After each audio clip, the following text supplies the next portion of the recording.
Black Christian parent, have you heard of the Black conscious movement, Black Hebrews and Israelites, Kemeticism?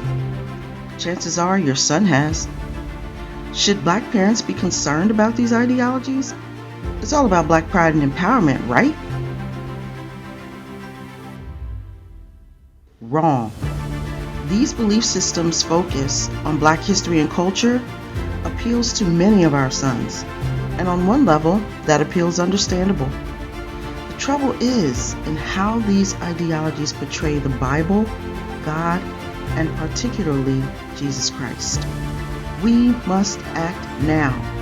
Even if your son is an adult, it is still possible to engage with him and influence the direction his faith takes. This is life and death, and lives are hanging in the balance. Come hear from Adam Coleman, an expert in Black identity-based spiritual movements. The information he shares will help strategically inform our prayers and better equip us to contend for the faith with our sons. All are invited.